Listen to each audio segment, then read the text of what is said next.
Concepcion. I am the executive director, and I am the co-creator of this organization. I'm Sean McGoldrick. I'm a volunteer and treasurer at the Red Door Place. I wanted a place where people could come, one, to bridge the gaps that exist within the system. It's not just about food, it's about raising someone's dignity and self-esteem, and also creating a place of community and almost family.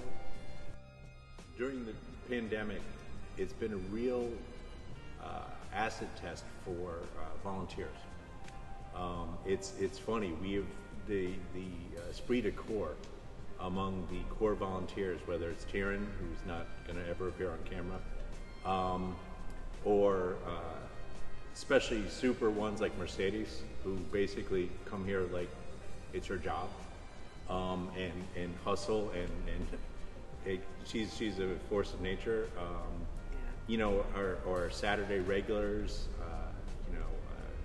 our classic ones that remember us from back when we were open, like Louise, Pat, Terry. You know, just it's wonderful to see these people, because it's not just having hands that know what they're doing, but it's sort of you feel that you're all pointed in the right direction. No one's working a different agenda. We're all here to serve a very simple purpose. It's not terribly complicated. We may be doing it for our various reasons, but the output is the exact same. We want to get people the food. It never occurred to me to close down, but I had none of us had any idea of how to recreate this given the restrictions of the pandemic. I didn't know if we were going to get volunteers. I didn't know if the food was coming. I didn't know.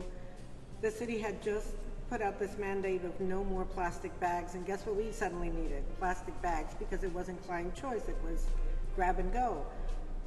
So I had to put calls out to get bags donated, because it was not in the budget to get any of this. Masks, PPE stuff, none of that was in anyone's budget. So it was a matter of, okay, how do I do this?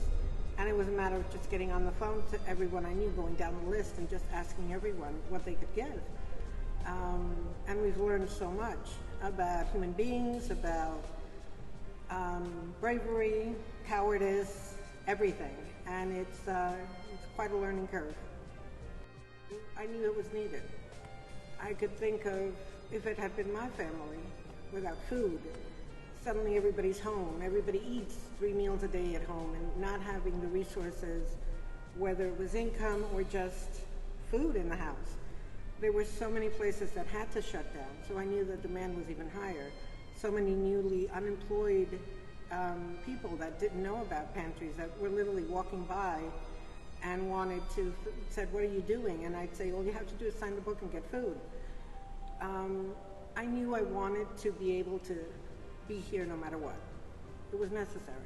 I'd want somebody to do that for me. I mean, we were getting 500 people coming through here in March and April of 20. Unprecedented numbers. But we had, thanks to Teresa's wheeling and dealing and resourcefulness, we had the stuff to give.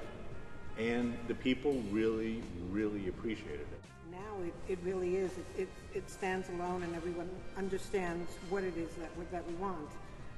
The most important thing for me is to make people feel normal, to walk away feeling like everybody else. Also, being able to be a beacon, be a place you can depend on, that a lot of people didn't have in many aspects of their lives, but they always knew they could come here on a Tuesday and they'd get a hot meal on a Saturday, not a peanut butter and jelly sandwich with potato chips. We were one of the few places, and still are, that offer a hot meal every single Saturday. The meals get very creative and change constantly, but people actually like that. You know, it's an adventure every week, and they love it. We live by very simple rules in the program. If we don't buy it, we wouldn't need it, we don't give it out. It seems simple, but it's actually really complex. So Saturdays, the meals are mostly fresh, raw ingredients. Very few canned goods. If they are, they're low sodium or salt-free. We make our own dressing, so you eliminate, the list of 47 ingredients in a dressing that involve very little oil and vinegar. The vegetables, when we have this bounty, we use the organic stuff in the soup kitchen, but otherwise it's the most prepared vegetable we use is frozen, and everything is roasted. We don't fry anything, so the quality of the food is always comes through. And it's simple meals. It's meals that anyone can make at home, but it's just the quality and the way we make it. It just comes through every single time, and people are always amazed. Sometimes, I get my hands on things like shrimp and salmon, and it's and Nancy does an incredible job of whipping stuff up so it looks like in a restaurant. And our guys say they eat five-star restaurant quality food for free, and the pantry as well. I mean, you see on the website the kind of food we give out. It's amazing. It's like, this is me going to the farmer's market and getting the stuff from my home. So I'm glad that we can do this for them. Yeah, absolutely. I mean, even though I complain about having to deal with 2,000 head of arugula or whatever the hell that was. Yeah, it's okay. Romaine lettuce today, on top of like 500 pineapples and the melons. It all went. And those melons were a real treat to people. Even though a lot of them were surprised they were yellow inside, but they were still delicious. It was a little bit of a mind bend for all of us. I said, it still tastes good, ma'am. You just got to taste it. And no one left without 40 to 50 pounds worth of food. Most of it fresh off the farm. But people really are coming from all walks of life that have fallen into this moment in the pandemic where they don't have a job, they haven't paid rent, and it's a scary place to be. And not everyone got the unemployment boosts and benefits. People did fall through the cracks, and we see them here. We've seen people that were completely okay unravel slowly over the last 18 months. Some people haven't come back. Yeah, I mean, there are more, I'll just say, erratic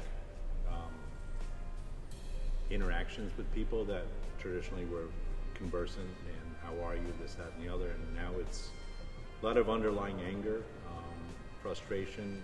Obviously that aspect of their lives is not being addressed properly, and we can only play one part in this at this point, in providing the food, but it becomes unpredictable, and everybody's a little bit on edge, and it seems to be getting kind of worse as we head into the fall.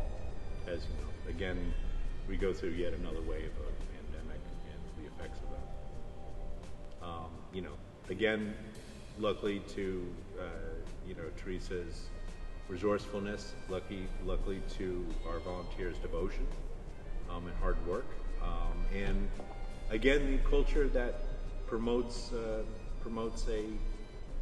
a team approach to addressing these issues. Yeah. And that's what you need. You need the devotion, and you need people on the same page for the mission, and that's what we have.